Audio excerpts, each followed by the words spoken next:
selfish pride reacts and separates me from you. But if your strength is only seen within my weakness, then I'll surrender and give all I have to you. Take my will and make it your own. I'm on my more of you and finding less of me. And now I'm free.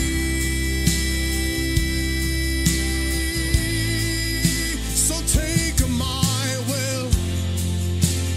Let your kingdom come. Let your will be done.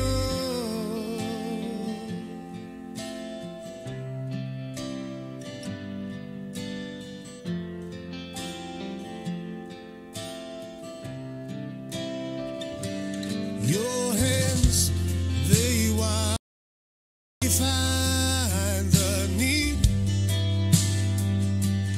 My life is my distraction, seeking only what is good for me. But there's a light that shines on me here in the darkness, so I will follow, and I believe. Take my will. I'm letting go, seeking more of you and finding less of me. And now I'm free. So take my will. Let your kingdom come. Let your will be done.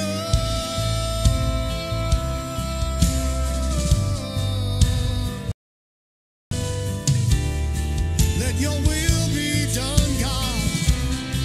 Let your will be done. Let your will be done, God. Let your will be done. I surrender all. I surrender all, yeah. I surrender all. I surrender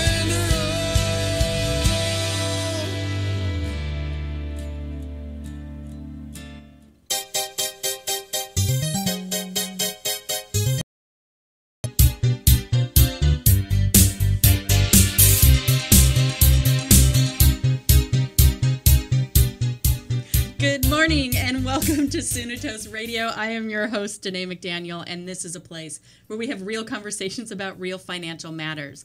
This show is brought to you by Lighthouse Financial, which is a registered investment advisor with the Securities Exchange Commission. This radio show is for educational purposes only and should never be construed as advice. Always seek a professional for your specific financial situation.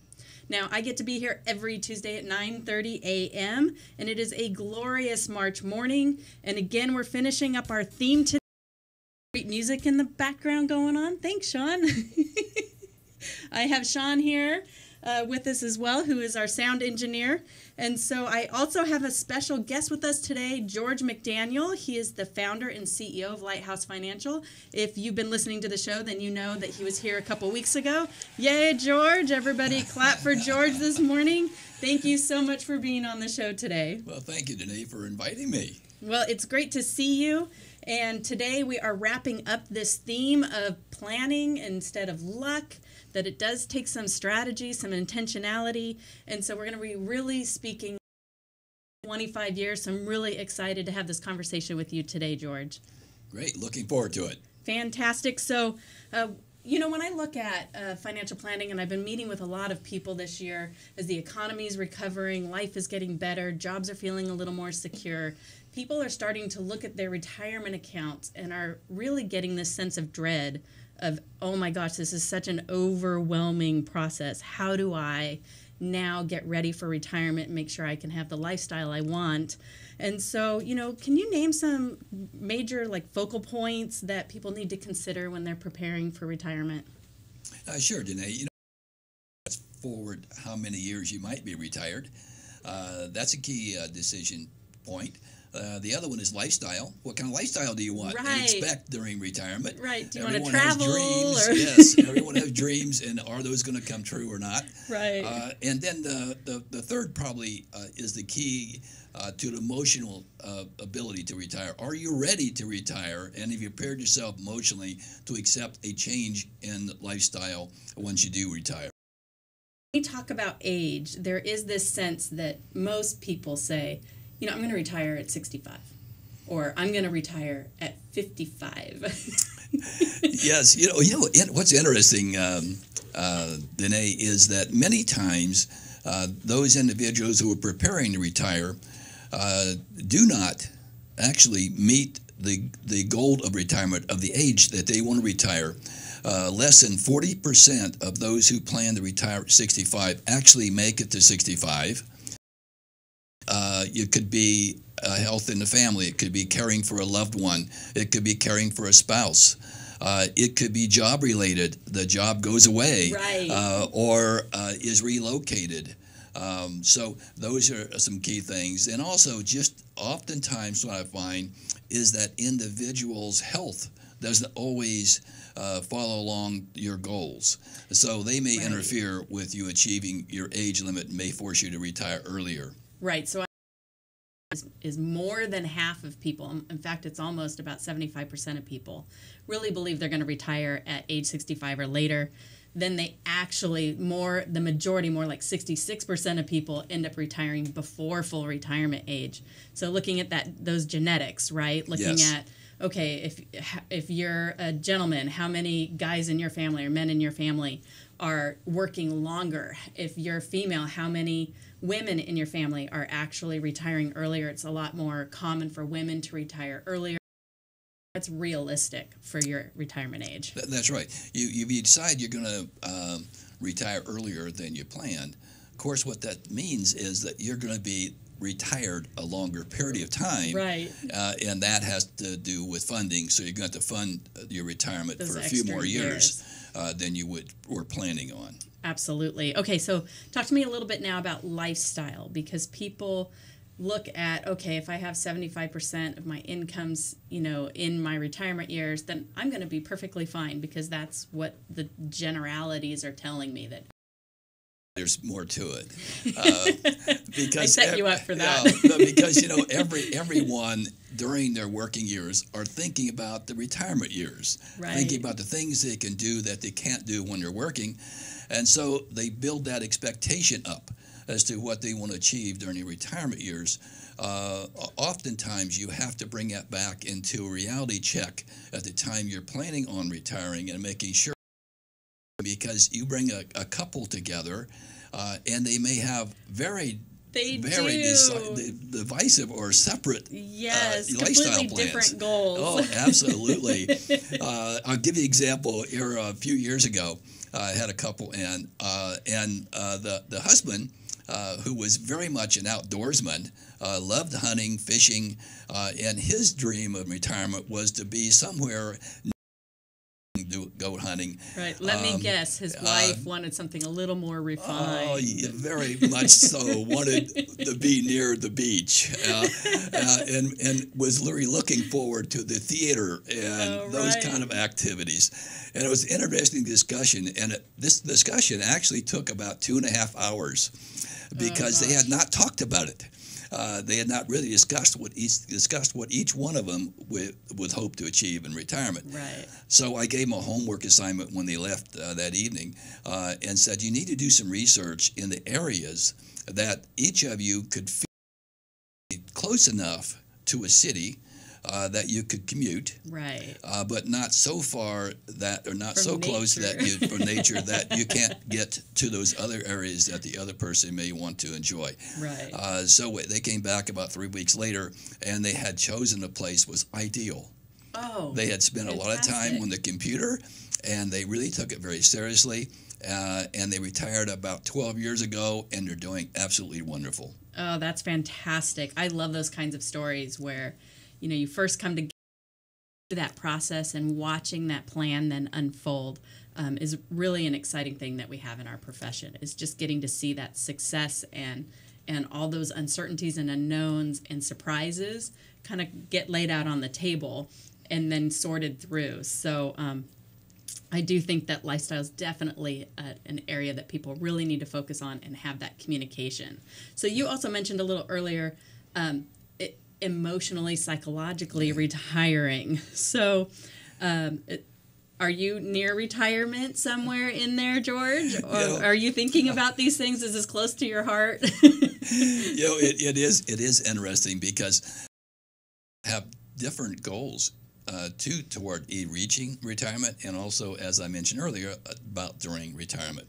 Right. And reach retirement is different because you might have, again, one who really is looking forward to retiring. The other one is not so sure. They may not be all that gung-ho about retiring because some may feel that they don't have anything that they really are comfortable to do after retirement, that they can't see themselves just kind of sitting on a porch and recognizing in California there's no porches, and a rocking chair that no one buys a rocking chair. Yes, so many people just can't recognize them in that kind of situation. Right. So that's okay. From a planning standpoint, what you want to do is you want to prepare both of them to retire at whatever age they want. So you want to be on the conservative side, and when the first one chooses to retire, you want to put your plan mark at that point, so that each can have a choice as to when they want to retire. Right. So the worst situation would be that you have to work because you haven't planned well enough. But in the case that you put yourself forward in front of your decision where you're in control. That's right. I actually tell couples all the time that it's better to be in a position to decide you like to work and love it and want to continue doing it, rather than feeling forced into doing that, because that can build so much resentment. And then it can even build into poor decision around finances. When you feel like you have to work, then you kind of are resentful about the money that you're making then, and so then you spend it differently.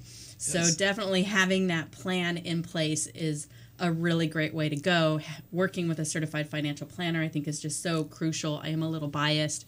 I'll be taking my exam to become a CFP later this year, so I have a little bit of a bias on that. So, we talked about age, we've talked about lifestyle, we've also talked about some of the emotional components. So let's talk about a few factors that are more on the financial data side that you need to really think about when you're assessing your retirement viability. Yes. Of course, almost everyone thinks in terms of income. Am I going to have enough income? And it is critical to be able to generate enough income from the sources.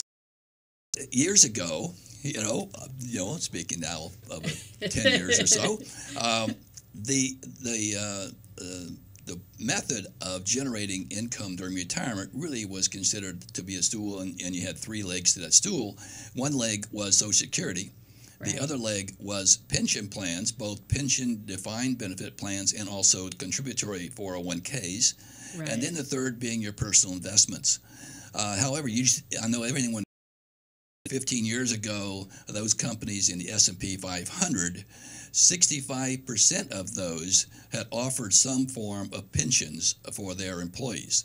In today's S&P 500, less than 20% are offering pensions to their employees. Right. So that's shifting the emphasis of each of those legs more and more toward the individual. So, if you look at what they call Gen I, Gen Y, Z. Each of those generations, both the Y and X, are, I think, somewhat in danger because they are going to experience a much different retirement age and funding for those retirements than the generations before them. So it becomes critical to examine where that's going to come. And so if you just stop and say, okay, I've eliminated or reduced then that leaves only one, and that is self-funding or investing in your own retirement efforts. Okay, so let me just get this straight a little bit about the income side. I fully agree. I'm a Gen Xer, and so I see people that are on the older end of Gen X, and they have pensions. They have some retirement options, 401ks. I see that happening for people that are in their late 50s. They were kind of still in that grouping that it was being offered. And then I see folks that are in their mid 40s and under, all the way down into Gen Y, and suddenly there's no retirement being offered. And so when you look at that, that just means work, sign up for the 401k plan or anything that could be offered. And if it's not offered, then start packing money away as early as possible, right? Yes, it is. Actually, another thing has shifted in that arena. And one is when you were receiving some type of pensions from an employer, you could kind of defer your planning a little later. Right. You know, and probably make some adaptations during a 10-year period earlier, because someone has to work and understand where they are each step of the way to ensure that they'll be able to reach their goals when you hit 55 or 65, whenever they're planning on retiring. Absolutely. So I talk to a lot of people in their mid 40s, early 50s, and they've got this question of, oh my gosh, what do I do? And it's, if you have less than $100,000 saved towards your retirement at this point, start saving every dime that you can so that you can get to where you want to be and not feel like you're being forced to work beyond what you're really able or wanting to do. Yeah, let me give you a quick example of that. Oh, great. Let's say there's a white paper that was written about 8 years ago, distributed from an investment to retain that original investment principal. Right. And that white paper says that between 4 and 5% of your investable assets could be utilized each year as a withdrawal and still maintain the principal. So let's say you had $1 million. Yes, well, let's say I had $1 million. 4% is $40,000, 5% is $50,000. Yes. So, you have to ask yourself, can you live on that? Right. And if not, well, what are you going to do to adjust your saving strategy to achieve it? Right, because that retirement years, and then if you need long-term care or something else, then you can utilize those resources for that, not just your everyday living. That's right. Most people say, well, gee, I just want to use my money. Right. Well, the reason you want to have that margin, exactly what you said, you don't know what's going to occur down the road. You know the road's not going to be straight. Right. It's going to be crooked, and sometimes the bends are going to be much sharper than we had hoped. So we want to make sure that there's enough margin in our savings to accommodate those irregular changes in life's path. Okay, so tell me a little bit about, we mentioned income as word budget. It's a bad B word. Yes. We call it cash flows, and that happens to be cash flow, outward. So we need to really pay a lot of attention to that during retirement, much more so than when you're working, because let's face it, most of us, when we're working, we were thinking about, okay, my next increase, my next promotion, the next job, I'm going to make more money, and if I make more money, I can buy almost the reverse of that. You got to think about how much you're going to spend, because your drawdown is not based on your income, it's based on your expenses. Right. So all your drawdowns from your assets during retirement are created and dictated by the money you spend. Right. So understanding like healthcare costs are going to go up. They're going to go up. If you aren't a person who likes to sit at home and just relax and enjoy the house that you've built and cared for and readied for retirement, if you want to get out, then fuel costs and entertainment costs, all those are going to go up for most people, at least in the beginning years of retirement. And so really making sure we plan for those kinds of expenses can go down, but definitely your home. So air conditioning, utility bills, getting on the phone, using your internet more often or whatever, depending what type of plan you have, you can have some changes that are unexpected if you don't think them through. Yeah, you can. And just think about $1 of expense versus $1 of income. Right. Most people think income again, right? But the income dollar is impacted by taxes, Social Security, Medicare.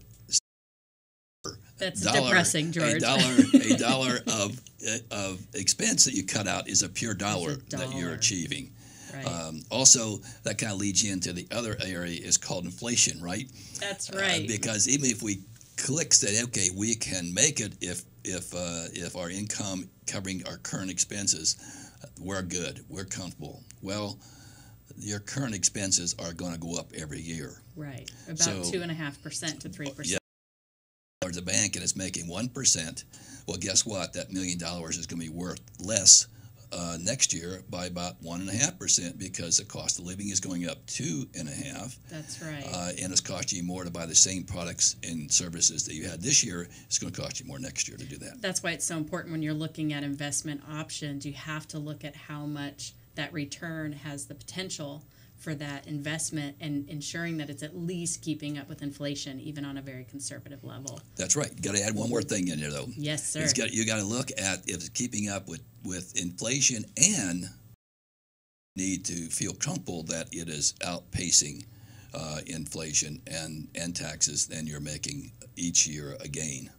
Okay, so with all of these, we've basically covered about 6 things: age, lifestyle, emotional readiness for retirement, talked about income, expenses, and of course inflation and taxes are always in there. What would you say as people are trying to plan for their retirement, looking at their viability, what would you say are like the top 3 mistakes that people make when they're doing it on their own? Yeah, probably the first one is procrastination. Right.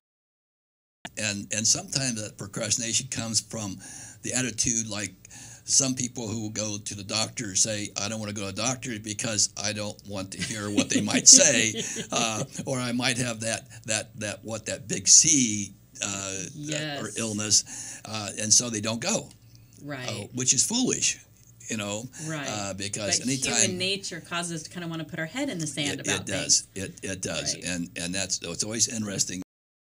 Good for us at all, and that is very true for, again, we're talking earlier about the younger generation having prepared earlier in their life, so they cannot afford to really defer that decision to come in and find out what it is that they need to do to prepare themselves, not just for retirement. There's so many other pieces of their financials that they need to understand and make Absolutely. right decisions around.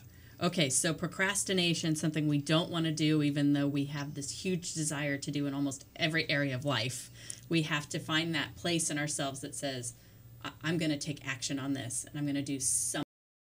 I think it's the first step into the gym that really matters. Same thing with your retirement viability. It really is. And many of our clients have gone through this process. I can't say that any of them really enjoyed it, Right.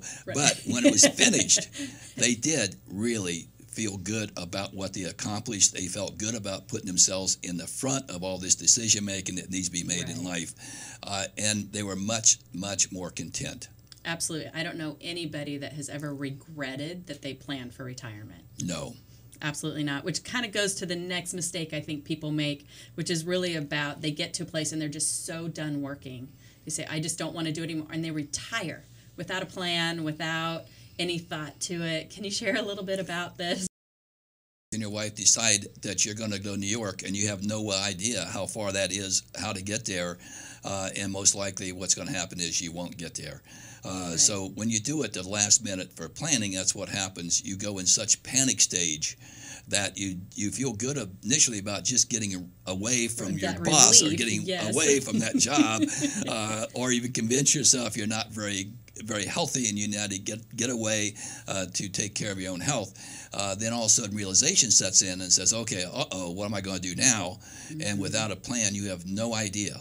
And at that point in time, the whole planning process, and it is an effort to put all of us in front of that decision and not being responded to that decision in a reactive manner. Absolutely. I think one of the scariest things with this, when people just decide on a whim that they're going to retire and they're going to just figure it out as they go, or they think I'll just work part-time someplace else, the brunt of that decision doesn't actually show up right away. because you have income coming in, you're receiving your pensions, or if there's a 401k, or using your investments. It's about 8 to 10 years in for most people that suddenly they don't have enough money. And now they're at an age where trying to go back to work at age 75 is not always the easiest thing to do, or make other massive lifestyle changes that they did not want to make. So I can't emphasize enough the importance of really stopping yourself, having that discipline, and saying, okay, I'm going to put this together. I'm going to make sure I can retire before I actually do, because it does hit you later. It does. As a matter of fact, as we're going through planning with our clients who are looking out 10 years or so, we're really trying to encourage them to get to a point in that to make sure that they can, in fact, adapt to a different income level, maybe modifying some expenses they plan on doing, making sure that that can happen. And practicing is critical to be successful. It's just like a sports team. Right. You would not go out on a Saturday game without practicing Monday through Thursday in preparation for that game. So don't do it with your life either. Make sure you do practice, prepare, and make sure that you're able to and financially capable of doing it. Great advice, George. When would you suggest that somebody really should be speaking with a certified financial planner and going through that planning process? Is it a couple months before retirement, a couple years? Is it a decade? What would you suggest? Well, first of all, I think anytime someone is really stopping, and them, for individuals or for couples, stopping that point and saying, I'm getting ready to do that, you absolutely should stop, all your other plans. You should at that point in time, contact. It is tax planning, it is fact gathering, it's goal setting, it's all those things that go into it. But right. To answer your question, ideally, I'd love to have them 15, 20 years in advance of retirement, because those kinds of periods that you have looking forward are perfect, that you can make adjustments and adaptations to make sure that you achieve your goal. And those who we have had through the planning process and have done that, it is amazing what they've been able to achieve, and it's amazing how accurate, as you work year to year with the same topic and tracking and charting. Make those decisions and see those benchmark moments where you made a decision, and in the moment you felt like, oh, this is a little bit of a sacrifice, and then you realize, no, that was worth every little ounce of pain that I felt in that decision, because you can see the reward from it. It's contagious. It is. Once they see that, it's like, oh man, it feels good. I like that, and they want more of it. So they work hard to maintain that discipline they installed. Well, how can I get a hold of you if I want to know more about financial planning and meet with you to discuss retirement planning? What would be the best way to reach you? 00. I'm with Lighthouse Financial Services, and give me a call, and I'd love to work with you. Okay, so for those tech-savvy people, do you have an email address? Email address, george@lighthouselink.com. Okay, so Lighthouse with an LINK.com at the end of that. So, George, I just want to thank you so much for being on the show today. I appreciate all your valuable insights. I think this is such an important topic, especially for Gen Y, Gen X folks who are looking towards retirement at this point, and just really appreciate your time. Now, tonight we are having a seminar. There is still a few chairs available, and we'd love to have you for a complimentary dinner and seminar. I will be hosting this event and presenting the material. I'm Danae McDaniel, host of Synetos Radio, and this is Hope Radio 24/7. We'll see you next week.